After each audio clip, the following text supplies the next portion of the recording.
The Fair Housing Act prohibits housing discrimination on the basis of disability and covers private housing, housing that receives federal financial assistance, and state and local government housing. It is unlawful to discriminate in any aspect of selling or renting housing, or to deny a dwelling to a buyer or renter because of the disability of that individual, an individual associated with the buyer or renter, or an individual who intends to live in the residence. For example, a landlord can't refuse to rent to an otherwise qualified individual with a mental disability because they're uncomfortable with that person's disability. The Fair Housing Act requires owners of housing facilities to make reasonable exemptions in their policies and operations to afford people with disabilities equal housing opportunities. For example, a landlord with a no pets policy can be required to grant an exception to allow an individual who is blind to keep a guide dog. The requirement for reasonable accommodations applies to all stages of the housing process, including application, tenancy, or to prevent eviction. The Fair Housing Act also requires landlords to allow tenants to make reasonable access-related modifications to their private living space, like installing an entry ramp or grab bars in the bathroom, as well as to common use spaces. Private landlords are not generally required to pay for the changes, but federally assisted housing providers may have to if it doesn't present an undue burden. If the modification will create an inappropriate living condition for the next tenant, the landlord can require the tenant to restore the unit to its original condition prior to leaving. They can even require the tenant to put money in an escrow account. Landlords may ask all prospective tenants, including disabled applicants, about whether they can meet tenancy requirements, if they use or are addicted to an illegal controlled substance, or if they qualify for a rental unit available only to, or to be offered on priority basis to, people with a disability or a certain type of disability.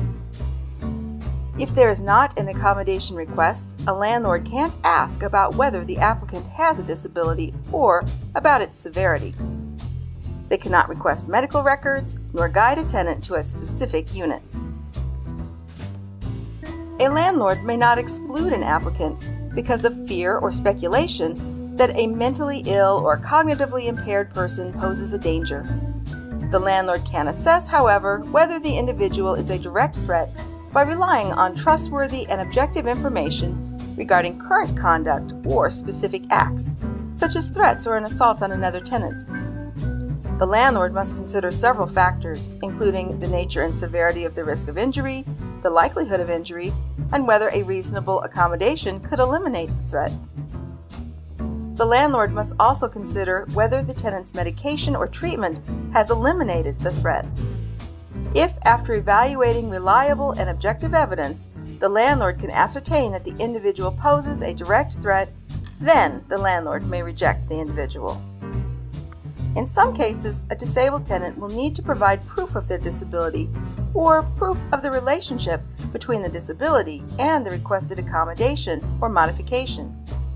If the disability is obvious and the need for the requested accommodation or modification is apparent, then the landlord may not ask for further verification. If the disability is obvious but the need for the accommodation or modification is not, the landlord may only ask for necessary disability-related information.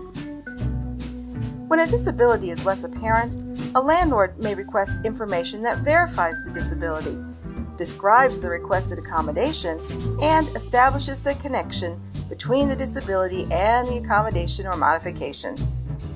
Disabled tenants may offer verification of their impairment by giving a credible statement, offering proof of receiving supplemental security income or Social Security disability insurance, or requesting a medical provider, a service agency, or other reliable third party to provide information about their disability.